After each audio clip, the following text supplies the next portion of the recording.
with coronavirus. So yeah, we have climate change still, rattling away. We touched on it, I think, last episode or the episode before.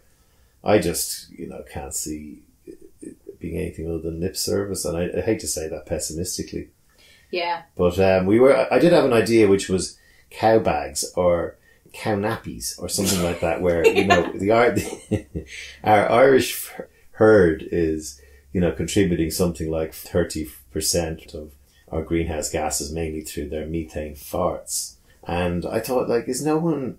I think they're working on feed to give our cows that makes them fart less. But I just like the idea that if people came to Ireland and they just drove through the countryside and all the little cows with big nappies on them. And then Pampers, I used to work on Pampers. They could make the cow nappy, and they could have brown methane neutralizer. They could have brown liquid on the nappy, showing what happens in their little fucking. Procter and Gamble love doing little animated things of how their things work, which is all horseshit, but or cow shit in this case. But you could have a big nappy and just cow splatter going down on top of it, and what happens? What actually neutralizes. Happens, because the kind of companies that you're mentioning there, what would actually happen is they wouldn't do that. They'd do cow fart tents, so cows would become, even though cows are well treated in Ireland, they would become the next battery chickens to avoid us having to put money into because we have to protect the kind of fact that we're grass fed. So on the one hand, we're saying our cows are grass fed; they're out in the air, they're eating natural grass. Hence, our butter is better. Bitter batter, bets and better. Betty bought a bit of butter, but the bitter butter Betty bought was better. So Bitty batter bought some made her batter better. If you're not going to do it, let me do it. Bitty batter bought some butter, made her batter better. Bitty batter bought some better butter, made her batter bitter. Betty bought a bit of butter, but the bit of butter Betty bought was bitter. So Betty bought another bit of butter, and the bit of butter Betty bought was better than the bit of butter Betty bought before. So that's the ad campaign that's running for Ireland and the Americas for Kerrygold butter. And but, so we have to keep them outdoors. But you can imagine farmers complaining about the price of nappies for their cows. They'd be marching on Kildare Street. The tractors holding up town. They'd be coming out from the farming supply place with their fucking big cans of oil and worm drencher and huge nappies for their cows. Trying to catch the cows and put their feet into some stuff and put it back and having to change the nappies as well. Because cows are real dirty poors. If you think about a horse.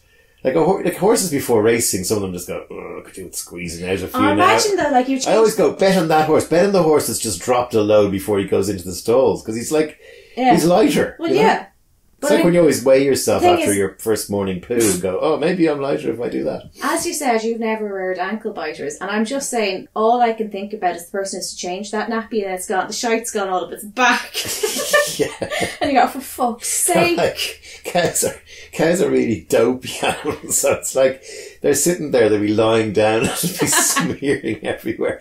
But there has to be some way. The other thing is you could have maybe just a little sort of little calipers that sort of sits on their back that's got some kind of suction thing. So every time they fart or shit, it just sucks it all up and, I don't know, it does something with it. I mean, there's got to be some way, rather than just killing the fucking cows, of reducing their carbon emissions. Yeah, but see, that brings me back to my point of the little calipers that are suctioning it out. Okay, so we still have, they're wandering around grass fed, there's nothing covering that up, so they're not battery in terms of we still get the great butter and all that, but the poor fucking cows, that's what would happen. Well, let's have an interview with the cows and see which they prefer, a bolt through the fucking head or a little nappy. And I'd say most of the cows will pick the nappy route. I mean, well, what about you? If you're ever in nappies, do you want me to hold a pillow over your face, or do you say, no, I'm grand as long as I'm not going gaga, but if you have to wipe my arse, I can live with that? I'm wearing my Depend adult undergarment as we talk.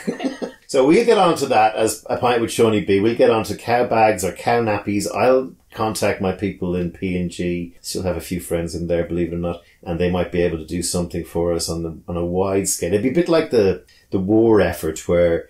be the change you want to see, Shoni. Where American presidents were press ganging, Boeing to make tanks. We're going to press gang P&G to make cow nappies to save the climate. And that idea is free, P&G, if you're listening, because, an ad agency would charge you probably $100 million for that. Yeah, but someday I might have great-grandchildren that might actually survive because climate change has been stopped even. Yeah. Well, slowed anyway. We've saved the world, literally. Yeah. And I get to be the one that they go, my great-grandmother and her weird fucking boyfriend saved the world. And if you're listening to this in the future and you're all still You're here, welcome. you're welcome, yeah.